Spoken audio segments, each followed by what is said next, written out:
got a lot to cover here. We're going to probably be talking about the golf ball, I am sure, about some clubs that we did, talking about shaft weight and does it matter, and getting ready for Christmas. All next on What's in My Drawers Golf Talk.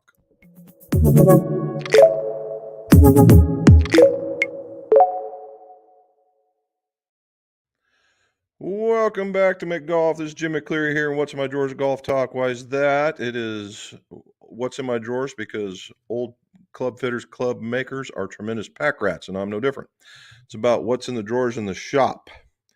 All right, and what we're talking about here is golf club repairs, golf club fittings, golf club reviews, and anything that can go on in between. All right, so what we do normally is we saw Scotty Scheffler won at Tiger's tournament, and Tiger did pretty good. Scotty did way better, and looks like he got his putting back, and that was his weak point from before. So congratulations to him. Your voice, I don't know if it's mine or not. Your voice is not matched up with the video. Not matched up with the video. All right, let's do this. I can fix that. Let's go back. That should help things out. Okay. Anyway, congratulations to Scotty, and we can do that. All righty. So to keep things rolling, getting ready for Christmas. Let's do that one first. Getting ready for Christmas. It is beyond Thanksgiving now. Everybody is recovered from turkey comas and the whole 9 yards, and we decided that it was time to put up the Christmas tree. And the McGolf Christmas tree has grown in size and stature only to support the golf ornaments that we put on it. We used to have 2 trees. We've gone away from that since most of our family is out of state or way out of town. So now it's just the golf tree, and we have it in the shop, and it does us just fine. So with a handful of lights, that kind of thing. So I'm going to show you. This is what it kind of looks like, or some of the things that we put on it.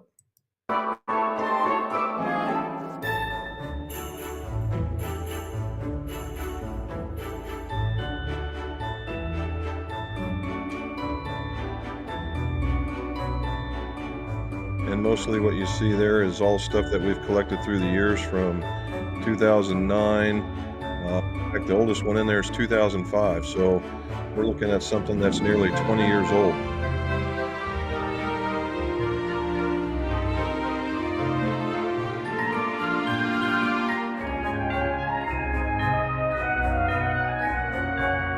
And as you can tell, it goes around there. So we've been to places where we get things customized for us in the whole 9 yards.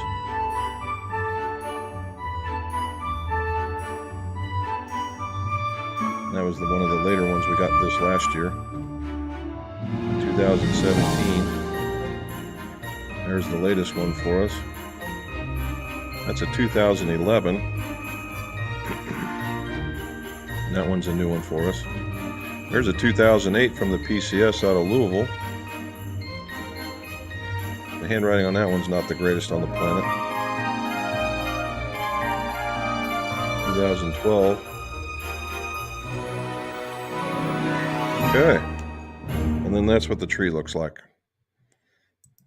Alrighty, so that was just a thing to see. There, we have a lot of fun with the ornaments. Those obviously aren't the only ones, but we've got everything's golf oriented. So there's a lot of golf balls, snowmen, that kind of thing, whatever. And so that was just the fun part about that. All right.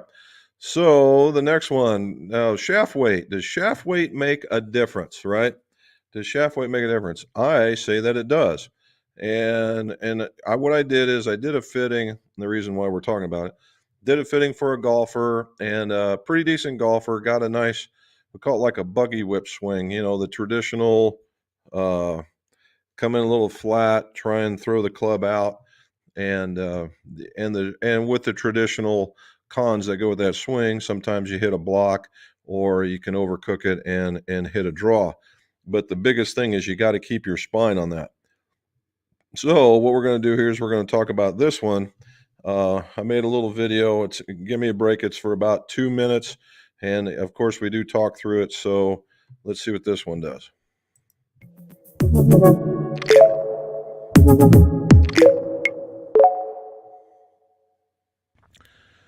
this is a real quick uh, look at what does shaft weight do. Now, what we were doing is a driver fitting using the same head, and we are just changing out shafts of the same flex, a little bit different weight, yes, some different profiles, but all in all, you'll see that the difference is quite amazing. So here's an Ascent, which is a 40-gram shaft. I'm using the Paradigm, and pretty tight pattern, right? It's right up in there in that neck of the woods. A little bit to the right, but not too bad all in all. All right, the next one is the Hazardous Silver, which is a 50-gram shaft in the stock offering from Callaway. And as you can see, it tends to spray. All righty. And then the next one we offer is a 60-gram version of the exact same thing. Now we got two of them going there, and one just goes way off to the left in a pull. Now that's a mistake shot as a whole, but you can see there's a lot of difference right here. The one that's highlighted is a great shot. The other one's not so much. So if we go look really quick and see how this works out, this was the last one. That's just a terrible pattern. We don't like that one. Then there's the Hazardous Silver. Not bad at all right there. That's acceptable because we know this was a bad shot. Those are well within it, and we can go into there. And then we get that one as well. Okay, so that one is not too, that's actually really nice, but it depends.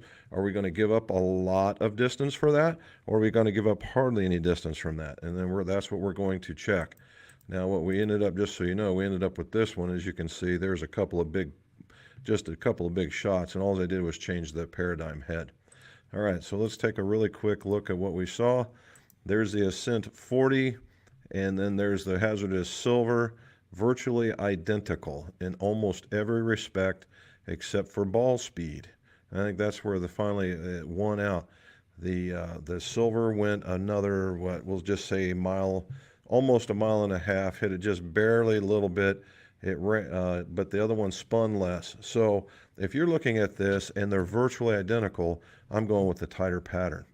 Now, and then we look down here, and there's the 60-gram shot, and it's just ridiculously bad, right? And it's not because of the one that was wide left, as everybody saw, is because there was one that was very, very short. Now, hitting it, not as good either. So going to show you that, you can change some weight and be down there. Then, just as a bonus package here, I changed out into a different head using the shaft that we like the most, and all of a sudden he's gained quite a bit of distance.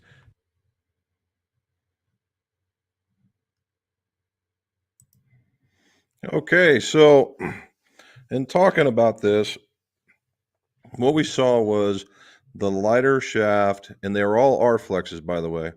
The lighter shaft prevailed, right? As far as the dispersion, the distance on average was as good as anything that was to the 50 grammer, right? It was good. That was the tie, but the 50 grammer was very wide in its dispersion. And then the 60 grammer, it was awful. Now, keep in mind, this is where profiles can come into play. And of course, the 40 grammer was more suited to the swing style because it wasn't as brutal a profile. It was more made because the guy's very rhythmic. The guy was a very clean releaser of the ball. And if you notice on those numbers that the ball spin on that was about 300 RPM less, and that's literally what helped carry the day to keep him out there. And he was able to push it in that circle. Now once we did that, we said, well, let's test this because everything was going off to the right. I said, well, let's test this, the X, and get your drawback. And sure enough, that's what happened. Everything started drawing, and it started drawing to the point he was carrying the ball as far as the ball was landing with the other club. And even with a slight dispersion, you're not giving that up, right? You're not going to give up a whole club for 4 or 5 yards off center, unless you're doing something that you really need that kind of precision. However, in this case, the golfer's playing golf, so you didn't need that. So it does go to show you that, not everything was removed so that you're only measuring one item, but we came as close as we possibly could to show the fact that it did that. Now, what I also didn't show you was the acceleration profiles that go through this. The acceleration profiles on the Ascent, that the 40 grammer was just a really nice straight line straight out, where the other ones were fish hooking on him, meaning early releases and things like that, which can be a resultant of too much weight. So when you go out there and you're looking at getting fit, it's about uh, matching shaft weights and profiles to the style of your swing. Right now, if this guy was super aggressive, quite possibly the 60 grammer would have probably been the winner of the day. Nobody's the wiser for it, right? So when you go out there and they see you and you got silver hair, or you don't look like a professional golfer, they're going to go, oh, here we go, let's get him in this thing, and they're going to throw it at you, and they could possibly say, hey, this one works pretty good, but they don't have anything to compare it to. I take that I would be very, very wary of that. Okay. And look at trying maybe a comparison.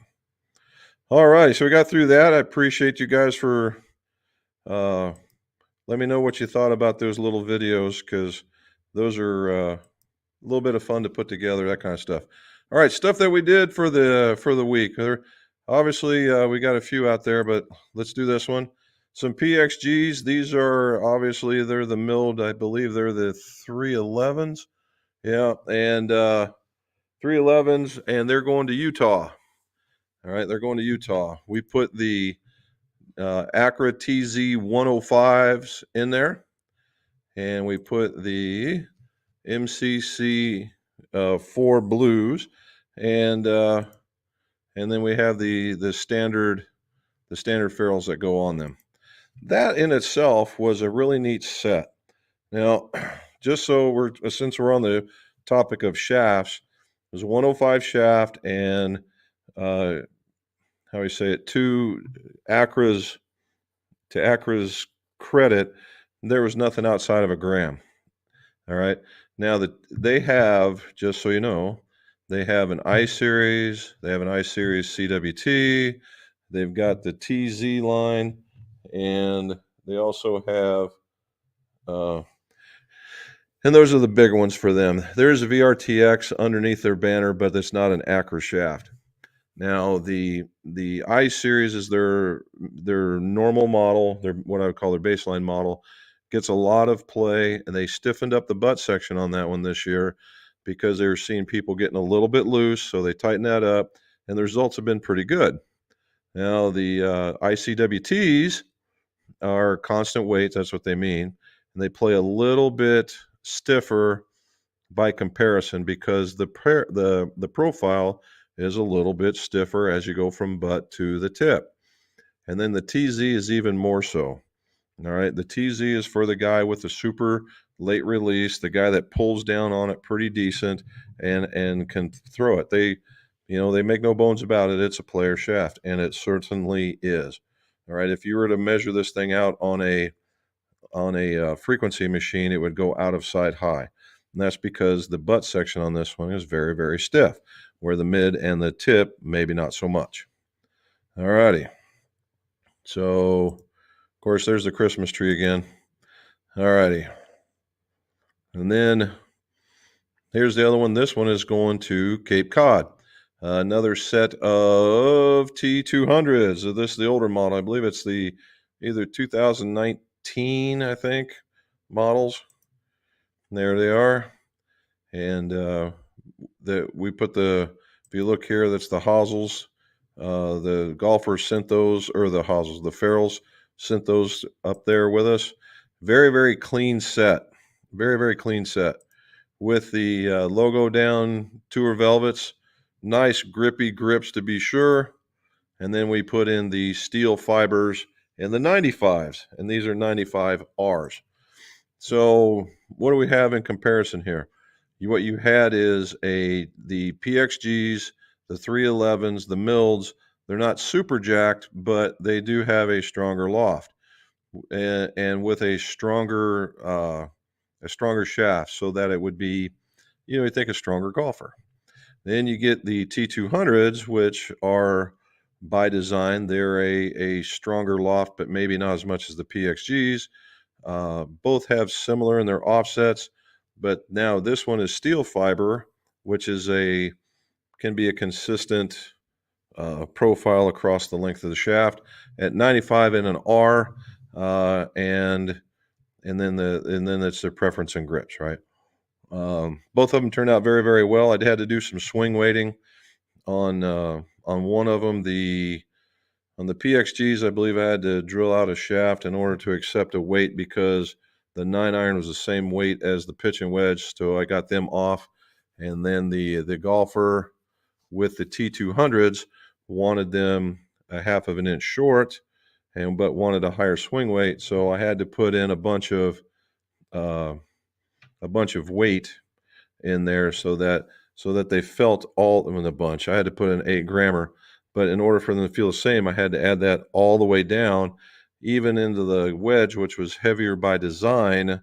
I could have played a little bit less, but it wouldn't have felt right going down through there. So we hit a lot of the numbers that he wanted until we got to the wedges, and then we went above the numbers that he wanted.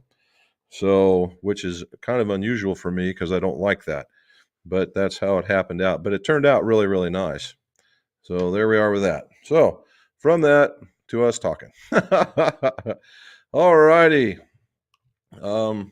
I'm sure you guys, the internet has been a flutter with talking about the golf ball and all these other ones. So we'll see how this one goes. All righty, Andy Lacombe, how are you, sir? Can we ask questions ahead of time? Yeah, can't watch live. Would like to know if you have any tips on installing the split broomstick grip. Well, certainly, we sold a lot of those. All right, so what he's talking about when he talks about a broomstick putter grip is normally what you get in a broomstick is you're holding it in one hand, and basically that grip just barely fits in that hand, and then you've got a much longer piece, and they're typically both round. In fact, they have to be round. You can't have one being flat and the other one being round. It's against the rules of golf. The idea at one time you put it against your chest and you swung it back and forth. Well, now you can't anchor, so now it's out here and you're swinging back and forth. Okay. The other part of this is that there has to be an inch and a half separation, right? An inch and a half separation. So what you want to do is figure out. You can lay out the putter and put that grip up there to the end of the cap, and then you can see where you want that to go, and then figure out a place down below whether or not you're going to be fully extending and you're going to want a little bit longer, or you're going to be a guy that at fire, I call it a fire truck, but it's how Palmer used to push his putter around. Or if he's going to be up here, which have to be a little closer. So you got to figure out how far apart or how far down the longer one's got to be. And then you put a line there. Okay. Use a Sharpie. Put a line there. Now, you want to lay this out and do a measurement between the small grip and the large grip and make sure it's greater than an inch and a half. An inch and a half is the number. So if you go an inch and 7/16, okay, you're there. Then you should be fine. Or 9/16, sorry, not the other way around. So 9/16, you're there. So what you do is you lay out a piece of tape that takes you all the way to the end, the very bottom of that big grip, and all the way the length of it. It's going to take up a lot of tape, okay? Then what you do is, because now you got the end of your the tape is the end of your grip, okay? So what you do is you get the tape situated where you want it. You get the first piece, the long piece, get it all nice and the solvent spread on the inside and coat the entire length of this tape. All right, you're going to be pushing a long way, so don't be afraid to use, once you get it all poured out, pour a little bit more on there, and then slide that sucker on there and take it all the way to the end to where the end is just barely covering that tape, because the last thing you want to do is go digging out that circle because it just looks bad. All right. Then you come back, get that little one, which is, fit between your fingers. The thing's only about this long, and then slide it on. Okay. Now you can situate them, but they're round, so I don't know if you're looking for a logo or something like that. Situate it where you want it to go. And then what you do is what I use is a utility knife with a hook blade. Now you could use a utility knife with a straight blade on it, whatever you prefer, but I like the hook blade. And what I'll do is I'll rest the blade. Let's see if I can help you out here.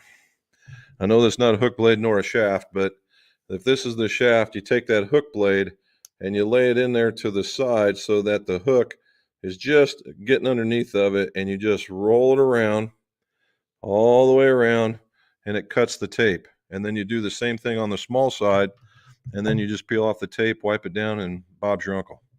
And that's how we get them done, bud. Hopefully you can watch it later. All right. Matt shot a 73 with his gamer set, 2 strokes lower than the ones that he built.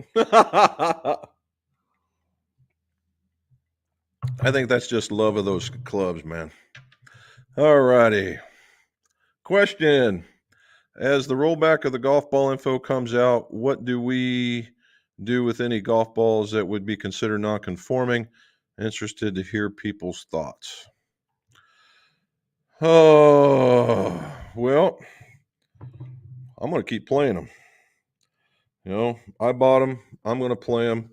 And normally when I'm playing, you know,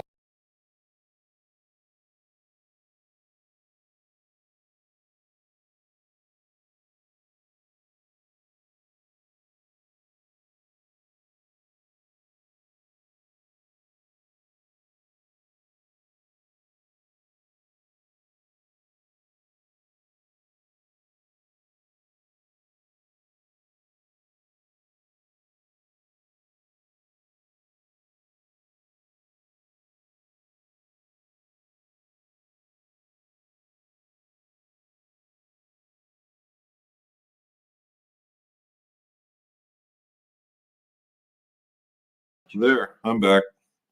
Somewhere along the lines I got muted. All right, so we're talking about the golf ball.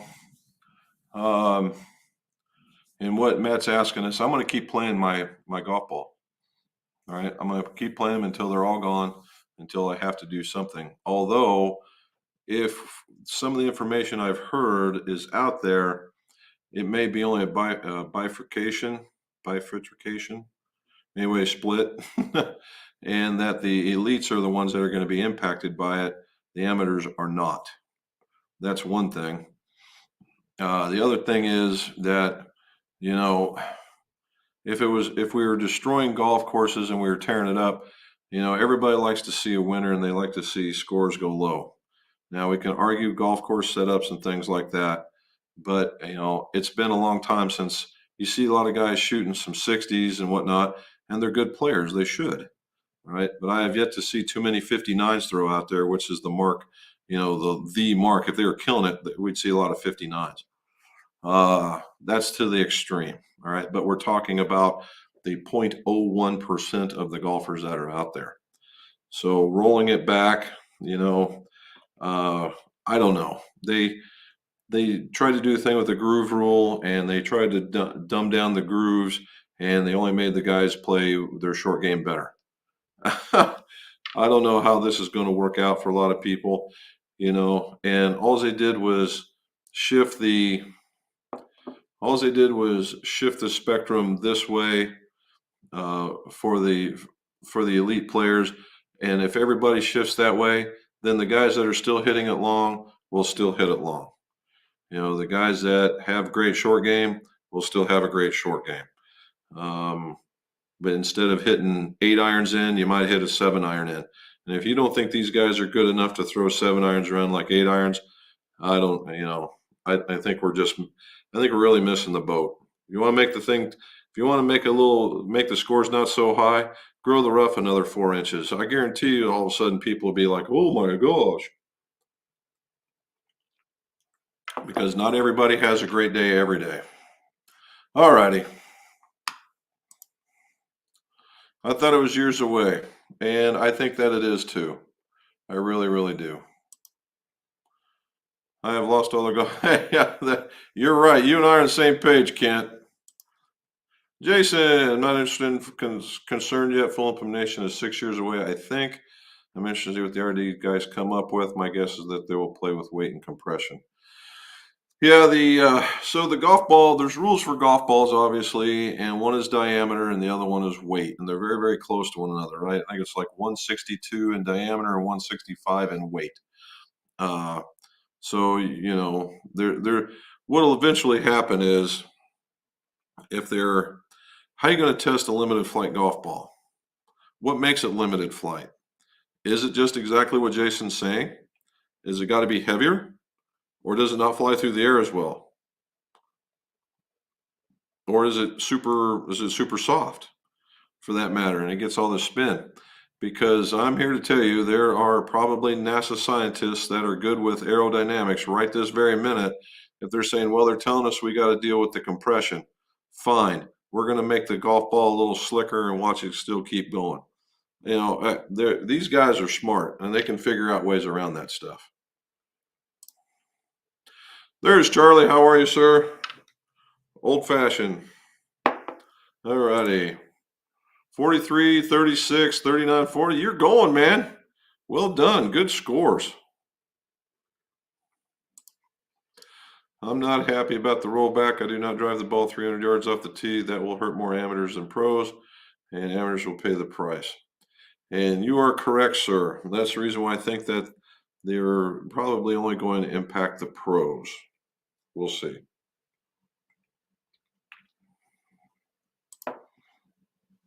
I agree, Kent. As the cost for redoing golf balls will be paid by us, not the pros. The pros are given their equipment. And again, that's another one. That's another thing as well. And I'm not so certain that even the golf ball companies want to do this because it's just an added cost for them. These guys make money because they know exactly how many of those little orbs they're throwing through every minute. And this is all it's going to do is throw a monkey wrench into it. Casual Golf says hello. Jack, as far as golf balls go, I'll play what I have most found at work. No doubt. Don't play any tournaments, just keep on playing. There you go. Charlie noticing Kent's back. Thank you, sir. And Jack is telling us he's from a cool Lombard. Did get a little going, a little chilly, didn't it? John Cherry, hello, Jim and Robin. Good to be here again. Well, thank you very much, sir. Nice rounds, yes, very much. Hammer says the shaft weight does matter, and we agree. All righty, casual golf. I've got a buddy that's 5'10", swinging a 46-inch driver, which swing weight is D4. He swings his irons at D3 and really likes them, but doesn't want to shorten the driver. Any suggestions? Well, number one, the D4 to D3 is virtually unperceivable. If you were to tell him one way or to another, I would think that that's just really crazy. Okay. One swing weight point, most professionals won't even see that. But what you're talking, it's apples and oranges in this particular instance because it's iron shafts, or it's iron clubs, different types of shafts, that kind of stuff, where it's a much longer club, which very well may be lighter. However,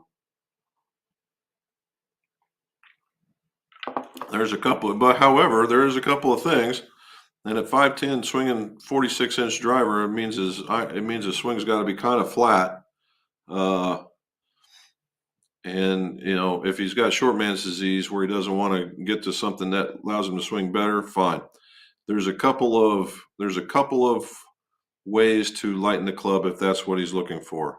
Number one is if the driver he's got has removable weights in it, you can trade out the weights for something that's literally 2 grams less. Okay. I would actually go for probably 4 grams to get it just a hair lighter than the irons, just to see what happens. The second thing you can do is put a lighter shaft in it, right? It will make the club totally lighter, but the perceived swing weight might be different. I'm saying that because of the way profiles and driver shafts are nowadays. at one time it might feel very head heavy, but measure out at very low. One might be very light and it's not. Okay, it becomes a feel thing at this point. And then the last thing that you can do, although I don't recommend it, but you can do it, is back weight it. So what you could do is the most simplest thing if you want to do it from the workbench is take the grip off, put a piece of lead tape about yay long underneath right where your fingers would go, put the grip back on and watch it be lighter. All right. There's Krister. Been watching you, man. I've been watching some of that, what is it, the simulator sessions that you've been posting. You're throwing it out there, man. Did the gap session, so hopefully they've been some irons for you. Okay, very cool.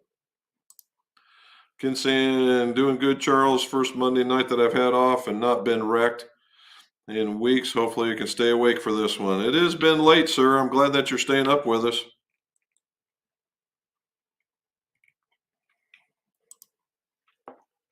As far as shaft weight goes, I like heavier ones. I think my driver is 75 grams. And that could be, everybody's got it. It just depends on how they match it up. Now, that was the fitting I did for that gentleman. I had another guy in here that works construction. He's in his 60s, but he has a much more aggressive swing. And he feels a lot with his hands because he works a lot with his hands. So with this really he's not over the top anymore. But he's not flat by any shape of the imagination, and he pulls down on it pretty good. And we had to shorten this guy's club, but what I did is I made it 70 grams, so he had this total weight feeling, and striping it. Oh, we're gonna see what kind of weather it is in the UK. There's Matt. He's listening. Kent likes the weather. Charles saying thumbs up, and since he mentioned that, if you guys wouldn't mind, hit that like and subscribe. Tell your friends, let them come over here and enjoy the content as well, and that way we get more information out to the YouTube universe. All right. Let's see. Krister 5 through the gap. He's 191, 178, 169, 159, 147, 134, 124. So 191, 178. 3 yards off. That's not too bad if you're looking for the 10 of space. That's pretty decent. That is very decent. A little lacking right there. Not too bad. Pitch and wedge in that one. No, actually, that's not real bad. I mean, that's all. I mean, those are all within a tolerance of sorts. I mean, it depends on which one. Gapping sessions aren't about hitting, see how you get the longest club. And for instance, a lot of people look at the 5-iron and go, okay, everything needs to be sent off of the 191. So everything down from there is it. Well, not necessarily. Maybe the 8-iron is the club that Krister is going to play off of most of the time because he's long off the tee. And then you go, okay, well, I want to come from there and let's go out that direction. And then that in that case, that's really good. That's really good. And it's really good coming off of that one.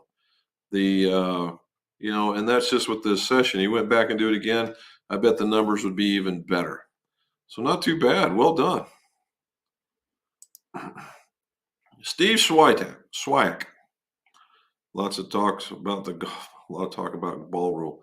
There is, right? And the thing is with this, Steve, is the best part is it's still all speculative. It's not a hard and fast rule yet.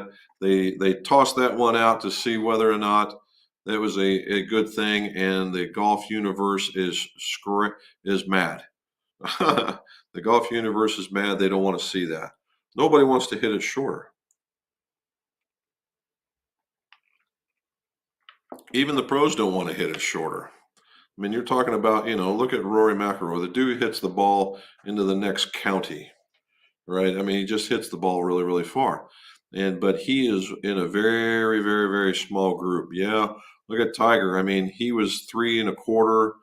off the tee all the way up to 350. I think he even threw one out at 380, but I'm sure that was a downhiller, going out there. But 330 was a good average for that man.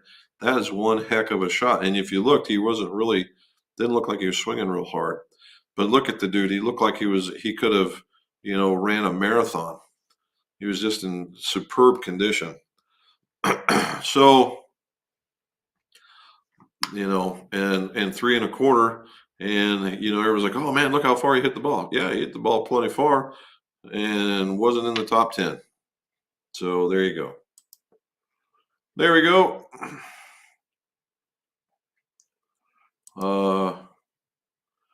There you go. Krister says, thank you back. My dog Rex with the thumbs up. Thank you, sir. Michael Moody from Montreal and 3 foot of snow. Ooh wee. Well, I'm not sure if it's congratulations or I'm sorry. But in Montreal, I'm sure that's an expectation. Hopefully stay warm, sir. Kent says it's 28 and snow. He's broke out the winter shorts. Oh, that's good. Well, in meters, still, that means it's a lot longer. Well done. Very cool. Jerry Cameron wants to know, will Pingree be releasing the Max 10K in a fairway wood? I don't have the first clue, to be honest with you.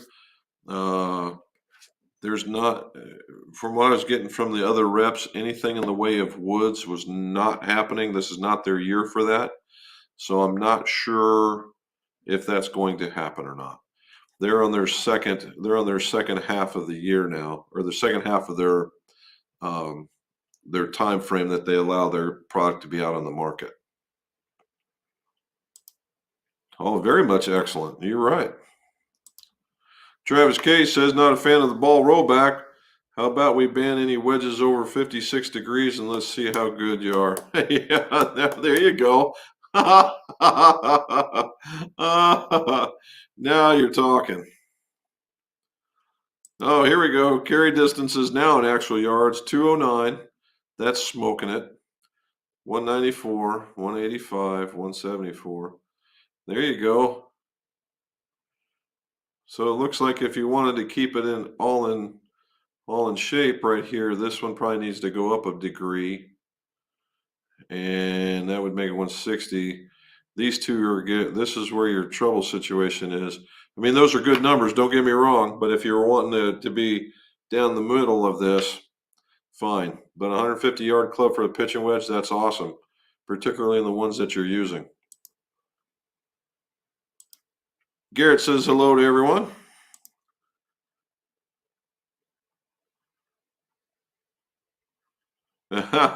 Kent's saying I don't hit my 7-iron what Krister hits his pitching wedge. I know you should see he's been practicing. And he's got that new teacher that's giving him some skill sets to practice on as well. So maybe that's paying off. Charlie's calling him a beast, and he is. Dennis Hood says hello. And fat fingers, that's all right. Hammer says Scotty's new putter is by a putter maker named Olson. Yep. It has a very cool laminate on the top line. Never seen one like it before. Check out the photos if you haven't yet. I saw the Olson sign on the face. I just haven't seen the top of it. Hello saying hello back. Charlie, he's saying hello. Ha ha. Here we go. Hi, Robin. Ready for the holidays? Have you been Has she been shopping? The answer to that question is yes. All right. Krister says, Charlesman, I will make a call to USD and RD and see if they can get me a shorter distance ball. Well, if you bide your time, Krister, you'll get your way. Never know what the DP tour might be doing.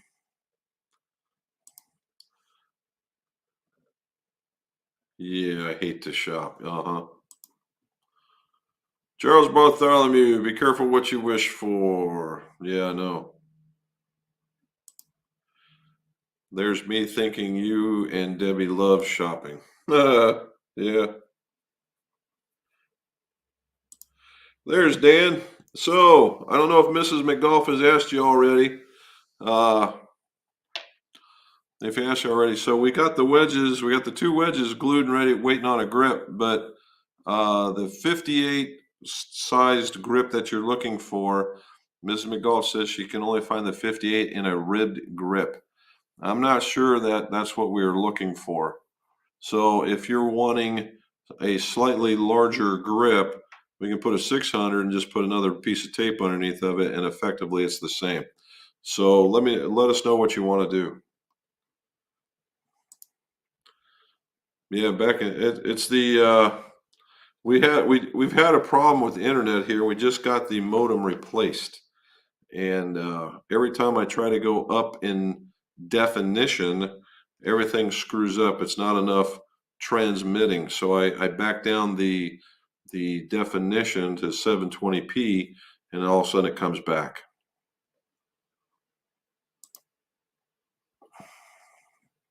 Yeah, that was me fat fingering this mute button.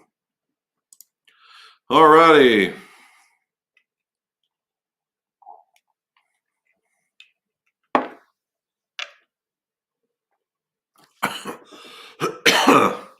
Thoughts on the whip gear shafts that are super low torque? Seems like creates a lot of head speed without losing dispersion. Well, that's what the pink shaft was, right? Uh, the one that from Korea that everybody had to have, and I got one, and it didn't work worth a darn for me. Now, that's just one picking up, throwing in the club, not even looking at if that's the right way to go about it. I would imagine the fitting on that one is going to be a little bit outside the norm, meaning that, if you're used to a 60-gram X Flex driver shaft, would you walk up and get a 60-gram X Flex in these whippy shafts? And I got a feeling the answer is no, that it may be even softer still, but we'll have to see. I don't know. I'd have to do a little bit more look into it, because I know people are trying to chase that golf shaft because they're asking a crazy amount of money and people are actually spinning it. So they're going to, try and nip a little bit of that marketplace for them. Good. Charlie liked the videos. Garrett Clemens, just so you have people order clubs from you. So you just have people order clubs from you and you customize them and send them back and send them to them? So in a lot of cases, what happens, Garrett, is like what you saw here at the beginning, right? Uh, these are golf clubs that these are golf clubs that either the golfer has been fit to in the past, or has a set that the golfer really, really likes but wants to try something else, looking for a second set to back up the gamer, or be at a vacation home, something along that lines, and they're just trying something out. And in this particular aspect, when they sent, much like the one that was at Cape Cod, where they sent me all the parts, all they're asking me is my expertise in the spine and the flow, the frequency, and the assembly, and then to make it look nice. I can't warranty a thing because I didn't buy any of it, and I'm not gonna. The stuff that went to Utah, it was a head, but we put in the shafts and on the grips, of which then I got to take care of the shafts and grips. And what I do is I also check the loft and lie as requested, and make them out there for that. Now, these are folks that are in places where there may not be somebody that can put them together, or somebody that's thought about trying to do club assembly and just decided it was outside their wheelhouse, something along that lines. And so we get letters and all kinds of stuff on what we want to do, and if I have questions, I will call them, much like the one for Cape Cod. I called him Sunday, as we were putting them together because he said he wanted them 3/4 off standard. Now, I'm not sure what that meant. So I called him because to see what that meant. Does he mean shorter because he was a shorter guy? Did he mean that he wanted longer because he was a flatter swing? I really wanted to make sure of what we were doing. As it turns out, he was saying 3/4 because Titleist, when they are talking about graphite, makes the club longer for swing weight, which is an absolute travesty. All right. So we were talking. I said, okay, we're going to go back to normal length. Tell me what you want. And he says, well, it's a 1/2 inch shorter like his clubs are now. Perfect. And that's what happened. So we got down to that 1/2 inch shorter, got him into the swing weights he was looking for. And so it's not just a stick and glue. There's a little bit that goes into it just to make sure that they get what they're looking for. All right. Casual golf. How do you know what specs to fit someone for and which heads and shaft to order when you're not fitting the golfer live in a person or on a simulator? Well, to be honest with you, I don't. Uh, that's the big thing. Uh, I mean, the idea of knowing specifically now when we're talking about we're being very specific. I need to have them here in front of me on my machine so I get my numbers, see the performance, do some testing, checking out the different shafts, different head combinations, so that we get it narrowed down. Boom. All right. So I try to stay away from can you fit me over the phone? Well, no, I can't fit you over the phone because I can't see your swing. Because I guarantee you, what you think you're doing on your swing and what I think you're doing on your swing will not be the same. Okay. We just have different perceptions, and that's just what it is. Now, what I can do is I can offer up and go, if you're a person that's fighting a slice and you're coming over the top, that is your problem child, and you need to fix that particular part. If you decide that you do not want to do that fixing, here are some things that you can do in golf club equipment to help you fight the slice, i.e., a little bit more upright, a little bit more offset, make the thing a little shorter, and normally that comes out unless you're somebody that's like 6'8", or even 6'5". Then we got to start talking about something else. And then we start talking about grips. But I make the golfer make most of those picks, so that is mostly on them, and I make it very clear that's where we're at, and then give them I just give them into the right ballparks and let them choose what they want. But no, you're right, you don't. All right, Steve, happy holiday. Well, happy holidays to you too, sir. Right, at least a launch monitor. Emmanuel, there you are. Love the mat build videos. Well, there's another one coming out tomorrow.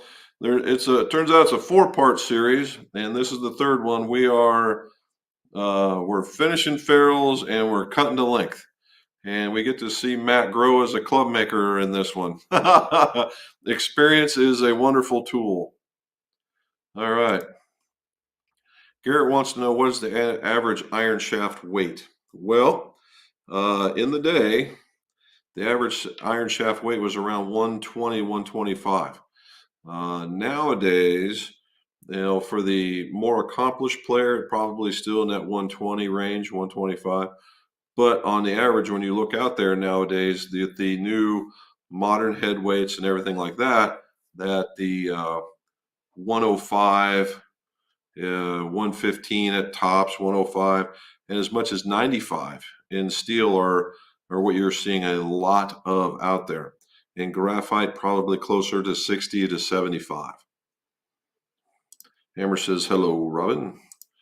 TJ says, hello to everyone. Charles says, as low as 55 grams in graphite all the way up to 132 grams in steel. Those are the weights. Matter of fact, I was just talking to a gentleman on the West Coast about, he got fitted into the Zelo 7, which is a 70-gram iron shaft. That's crazy light for steel. And but it worked good out for him, so very good.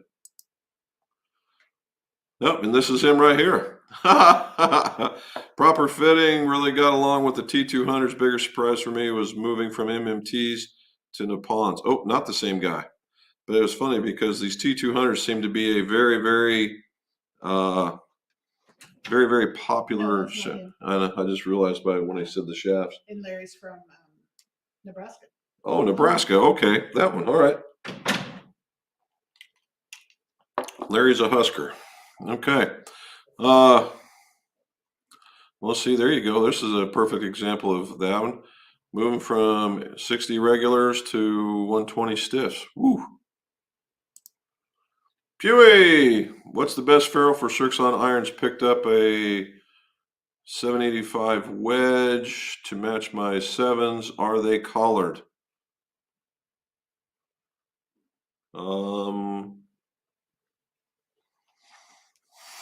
I'm trying to think. Are they collared? Miss McGough, I need a Cirxon head. I don't think that they are. I really don't think that they are. About a 5/8 to 3/4, particularly for the wedge, would be it. And if you're putting in steel, you should be fine. But if she's listening, she'll probably pick one up here in a minute. But I don't believe that they are. They have a nice chamfer in them, but I don't know if they're there. And look at that. She was listening. I do listen. Let's see what we got here. I got to get it close. Nope, I was right. So if you look in here, see that right? You see it? So that's not a collar, that's a chamfer. And so that you can, just a regular 5/8 ferrule, or if you want to get fancy, one of those BB&Fs and be good there. All righty, look at that. We are so told her that. I thought they had some 40s now, which seems mental, doesn't it? And they do. Even Acra has a 40-gram iron shaft. It is super duper light. It's not for everybody, but it is super duper light. Joel C. Hello, Jim and Robin, everyone. Why are Mizunos so odd on measurements? Do you just rebuild them at half increments between clubs when you replace the shaft? Thanks. So in a lot of cases, I got an itch back here. It just will not go away. Okay. So in a lot of cases, what you see is clubs that are measured in the 1/2 of an inch or measured in what I would call the 3/4 of an inch. Meaning, if the club was measured at 37.5, or it could be 37 3/4 or 37 1/4, depending on where your starting point is at. So, for instance, at a 5 iron, 38-inch is a number. And a lot of cases that if you're on the 1/4 inch, that it would be 37 3/4, and so on and so forth. And all that really is, the difference between the two is that the ones that are up a little bit more, or even let's say 38 1/4, right? The raw length of the shaft was cut at the length of that you want it. So the 5 iron was cut at 38, 37.5, so on, so on, so on, so on. And the measuring part is that butt section that's sticking up out of it. That's really where a lot of that comes from. And the other ones, what they do is they're cutting that piece off in order to get the exact length on there. And that's just the difference. What I tend to do is I cut it to the raw length and then let it go. Because in a lot of cases, I'm not seeing a 1/4 of an inch making that big of a deal until you get to a very low handicap. There we go. Charlie, golf, it seems awful. Maybe in Japan. You might be. Bob must be watching. Ah, all right, Peter. I have learned that Newton golf shafts are becoming very popular on the Championship Tour, LBG Tour. What are these? I have not heard of the Newton golf shaft.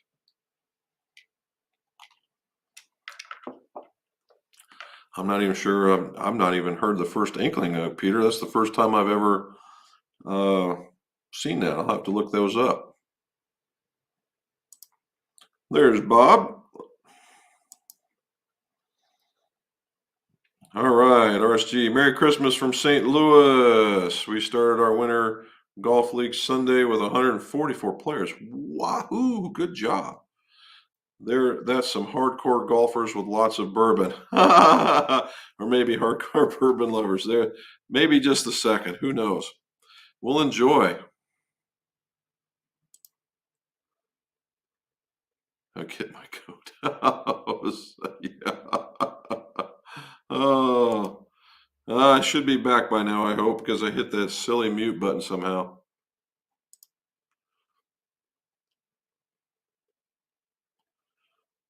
Oh, okay. Cool. Hopefully I'm back. Hopefully I'm back. Hopefully I'm back. Hopefully I'm back. Hopefully I'm back. No doubt.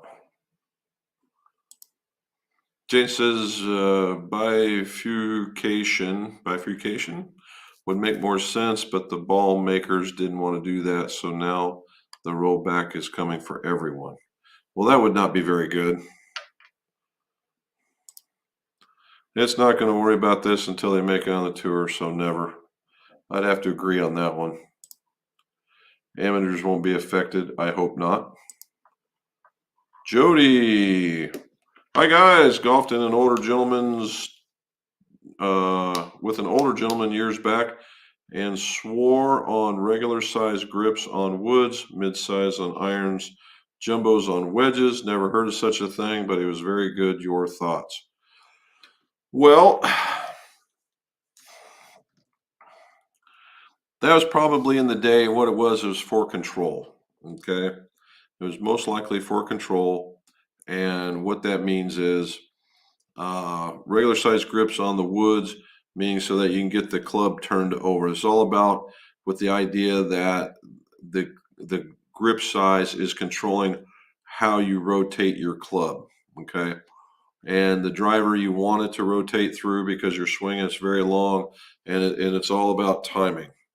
And then the mid size is not a huge change up on the irons, but you can grab it and a little bit more control. And then the jumbo on wedges because you literally don't want a lot, if any, pardon me, any wrist action with wedges. It's basically just punch it through. And I'm sure that's how he played.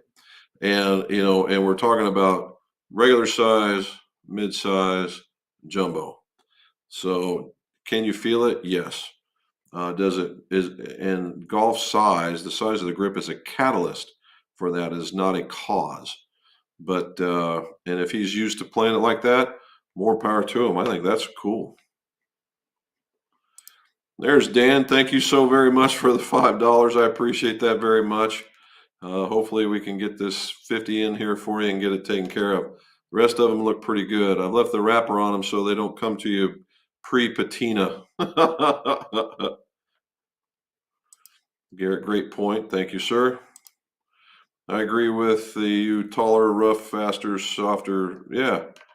I mean, just if you want to make it a little more challenging because you don't want them to score so low, then make the course just a hair challenging. You don't have to go crazy. There it is. This is such an interesting thought. There you go. Ken Jones just refinished a set of Mizuno JPX EXs. Nice. With a fresh coat of electroplated black nickel. Well, I bet that looks cool.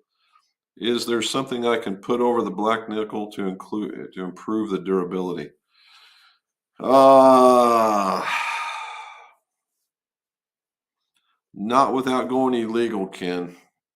Now on the back side and on the bottom, coat of wax maybe, but after about the first three shots, it's gone. I wouldn't put it on the face because putting any foreign material on the face is not allowed.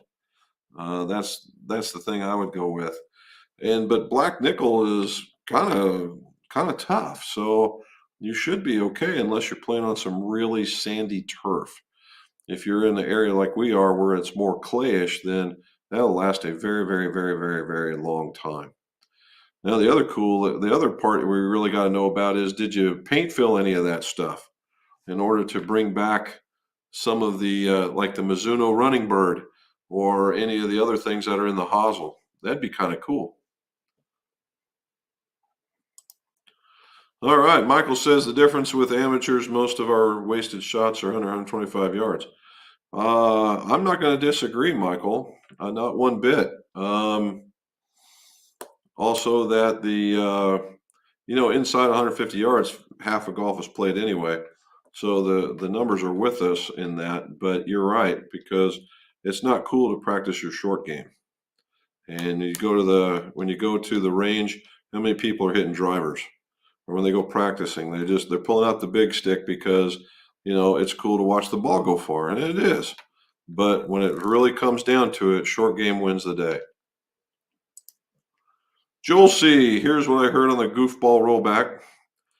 Everyone will be affected. They will be using a 125-mile-an-hour swing speed to test golf balls. Can't fly over 320 right now. It's 120. Well, what in the devil's the difference? I mean, yeah, you went up 5 mile an hour and it can't go over 320. Oh my goodness gracious. So if you hit this one, the rule of thumb for distance with a driver is 2.5 yards per mile per hour. All right. So if we do this, let's work out the math. So it's 120 times 2 is 240 plus another half is 60. So 300 yards, right? And I'm sure it will go even further once you're optimized. So 300. So now if you added another 5 to that, another 5 mile an hour to that, now you just added 1, 2, 3, 4, 15 yards, and it can't fly over 320. So you didn't change anything. And when you want it to roll back, well, I'm sure there'll be a lot of people putting their 2 cents in with that one. Mrs. McGolf says, hit that thumbs up if you don't mind, please. Garrett Clemens, I use 70 or 8. Yep. Oh, for the driver. There you go. David DeFeo. Hello there, sir. Here's a new one. Henry Wyman Jr. Hello there.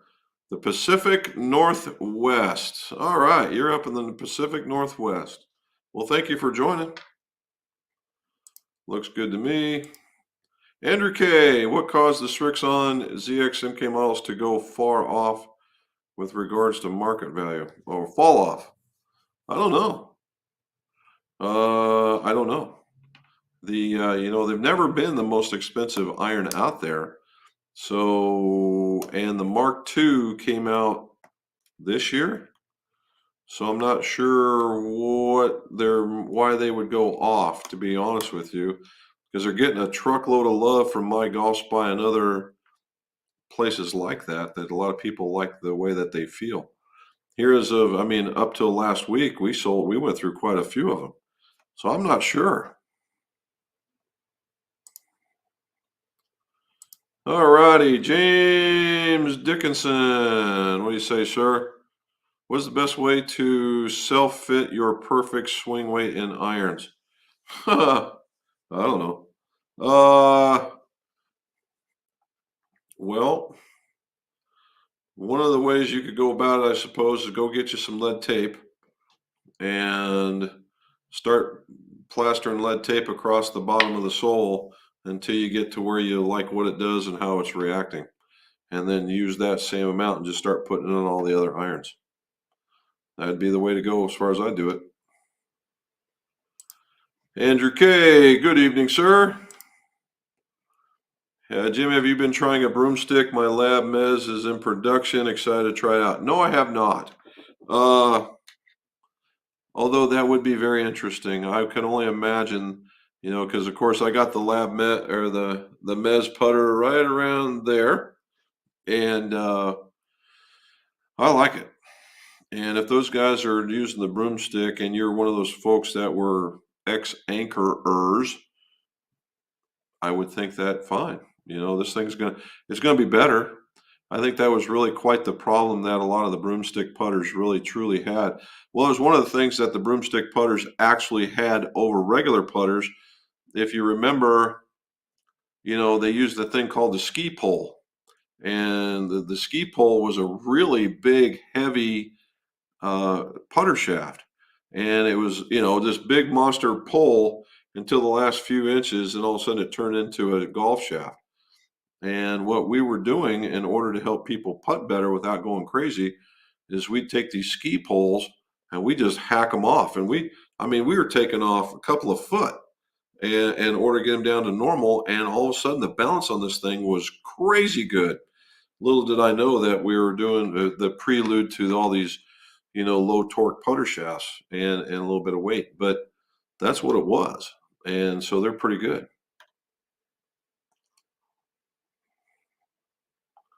All righty, James D. in Rhode Island. Garrett, so glad to be back and playing some. Good for you, sir. I'm glad. Hopefully, all the PT's helping. Shaft similar to the TX90s. Oh, wow. All right, TX90s. The Nippon Neo 950s. It's going to be just a skosh heavy, but it's worth every drop. Best setup, I think, is probably the most similar. So the Nippon Neo 950s. I can say that with pretty good certainty, too. Mike Warble, what do you say, sir? Hello, Jim and Robin. Will lighter iron shafts with higher torque generally increase spin? No, it all depends on how.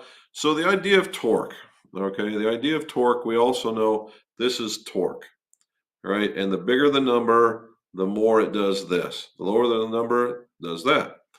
And it's all about how the force is applied to the shaft, Mike. So if you're a guy that is an aggressive swinger, this 4.4 degrees of torque is going to make that club feel like a whip, and you're going to be all over the map. If you're a smoother iron swinger, you might just absolutely love this thing. All right. And if you're coming in and it closes down, right? If it closes down, let's say you're just a little bit stronger on the club, it's going to tell it to close down, which means the face is going to go a little less lofted, and actually the spin will go down. All right. Now, if you're just a little bit weaker and you leave it open and you get a little bit more loft, and then of course the spin's going to go up. But that's where it's at. It all depends on who you talk to about torque, right? And UST was kind of funny because they were really big with torque. They had a whole model setup of shafts that would be a certain weight and a certain flex with a certain torque designator. You had blacks, silvers, and reds. And the black was the low torque, silver is the middle, red is low. And it was amazing the differences. Now, were they all the same flex? No, they were not. The black was a little stiffer. Everything was, the silver than the red. But it was back to weight again, right? So there's the thing with that, right? So when we're talking about, there's very few companies out there that can pull that off. Pardon me. When you add, let's say this is a 60 gram, this is a 60 gram R flex shaft, or even an S flex shaft, doesn't matter. And this is there. And you want to make it into a 70 gram S flex shaft. You got to put more stuff on it to give it more weight. And as you put more weight on it, it's going to be really, really hard to keep the same flex. It's not an easy thing because you got all that extra weight and all these different, where how you layer them and all these different things tend to increase. That's what's going on. Tend to increase the weight, and then it increases the flex. No, not by a lot, but it can be noticeable at times. So you got to be very, very careful of that, right? And so that the flexes and weights tend to go to each other, and then when the weights, so do the torques. It's very unique to have a lightweight, low torque shaft, although they're out there, but they're not easy to make. Jody's saying hi to Robin. There you go. Krister's got a YouTube channel. I had no idea. Played Saturday in the mid-30s. Love winter golf when it's cold and crisp. Ooh-wee. 30's a little bit more than I would prefer, but very good. You have Diamana shafts. Well, Diamanas are nice.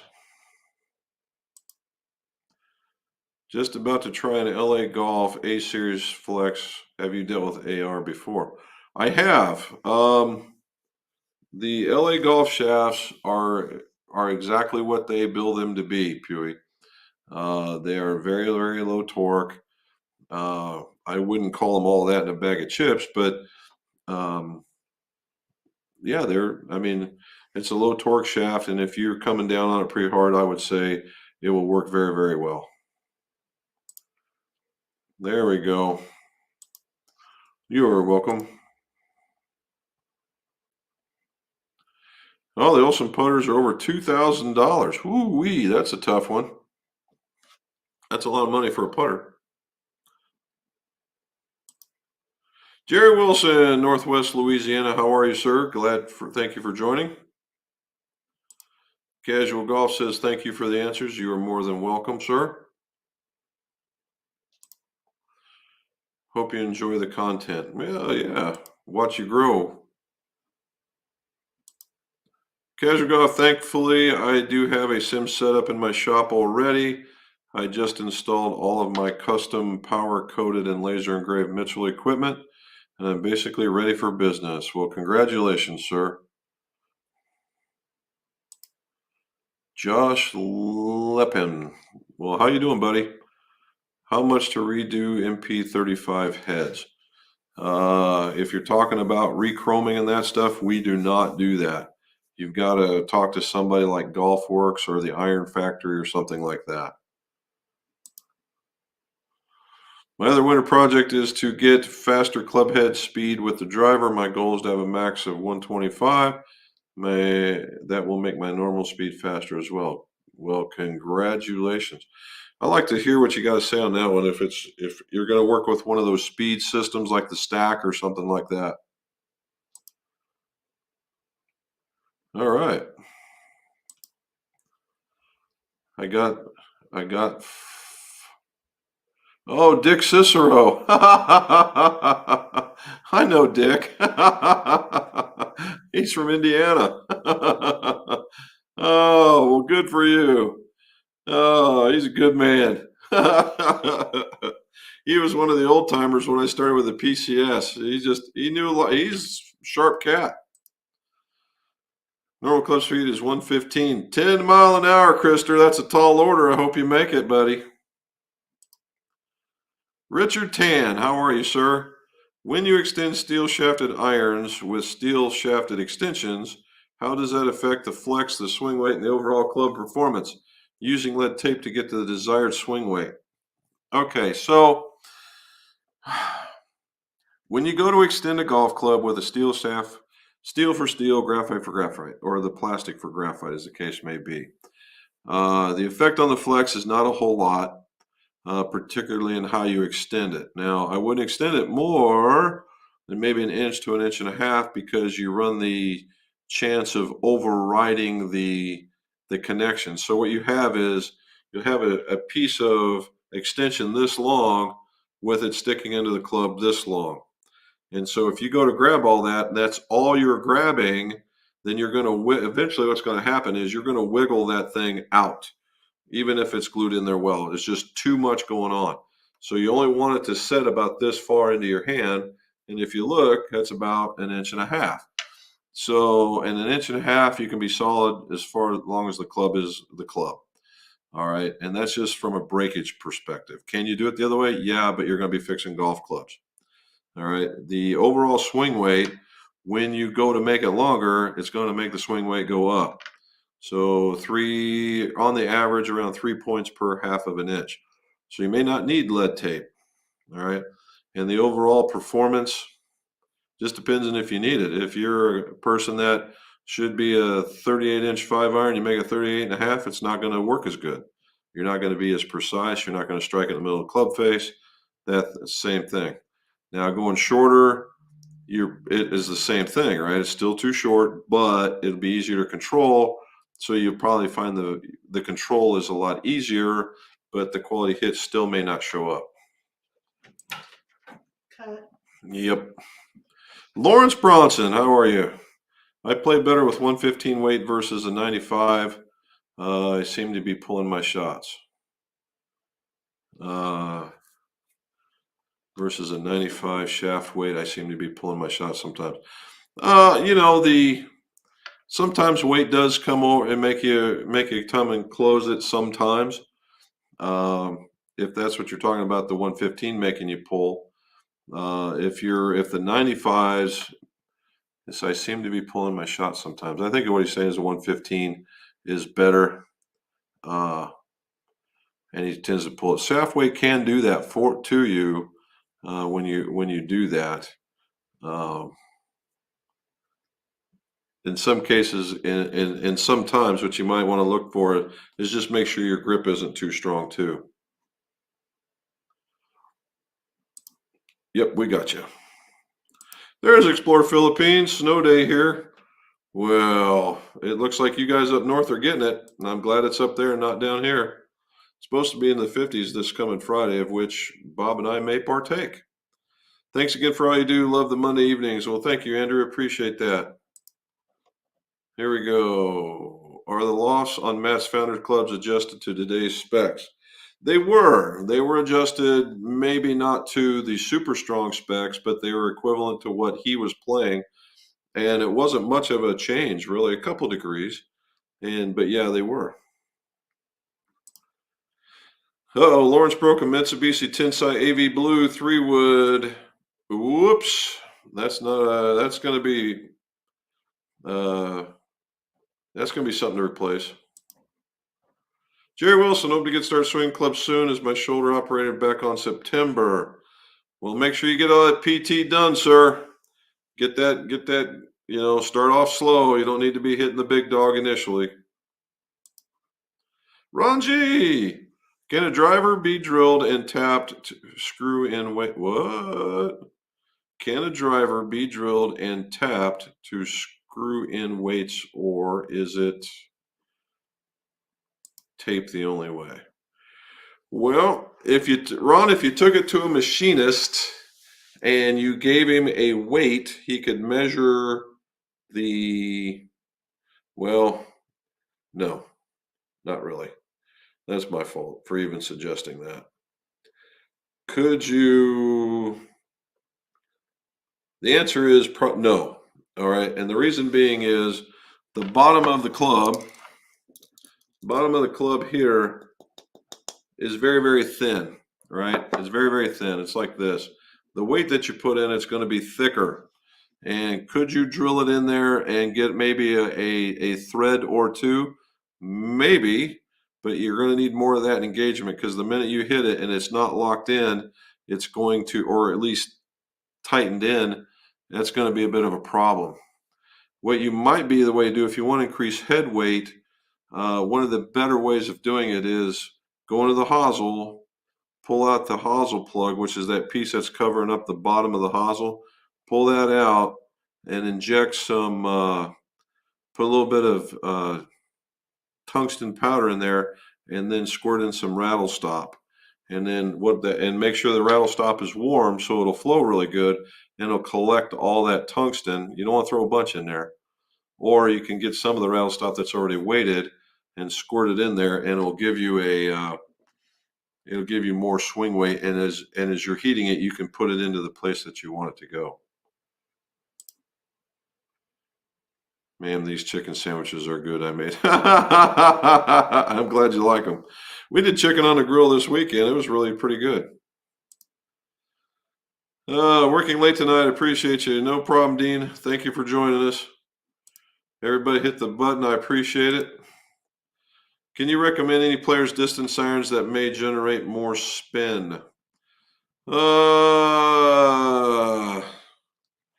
I've not seen any ones that are truly massively spinny per se, because they kind of go, when the loft goes up, the spin tends to go the other way unless it's weighted really, really low.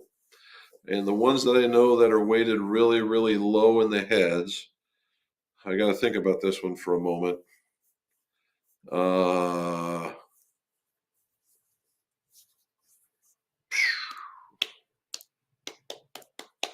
Maybe the Apex Pros.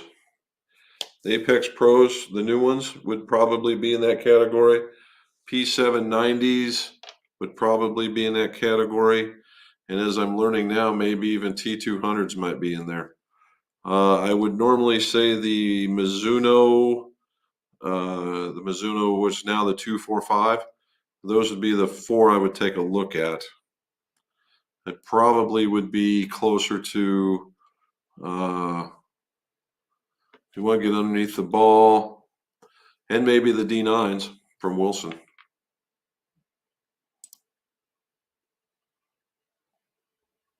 I'm not sure what that is. Oh, 95s are making you pull. Okay, then it's holding, the other one's holding you back. I get you now. I get you. No problem, sir. Yeah, there you go. Right. For one thread, you're not really going to get a lot of engagement, which means it's not going to be it's not going to be very solid. Now, there's another one that's happened. This happened to me before I started club making. A club maker put a set screw or in the back of a club, but it was an old Callaway. It was very, very thick. He drilled a little bitty hole, and it was basically a porthole. You always see those little black pieces. He drilled a hole in the bottom of it and then threaded it and put this set screw in it so that he could put weight in the bottom of the club. There you go. 790s are more, well, 770s would do it as well, just not as heavily lofted. That's the only difference. Okay. Made down to the bottom. 20 minutes to go. All righty. So, guys, thank you so very much. Again, from around the world, I appreciate that. It's a lot of fun to talk to you guys. It really is. So, keep in mind, the ball rule won't be around for very, very long, or won't be on us. So, we got plenty of time to lose all our golf balls. We'll thank Kent for that one. Shaft weight is very important. Make sure it matches your swing so that you can, basically hit the ball better, lower your scores. That's the whole intention of it. And if you haven't, there's very few shopping days until Christmas. So if you're one of those people that do that, you might want to get hot. Please hit the like and subscribe. And tomorrow will be another issue of watching Matt build his own golf clubs. Please, if you would, tell people about it, watch it, like it, and the whole 9 yards. And as always, let's see your scores go low.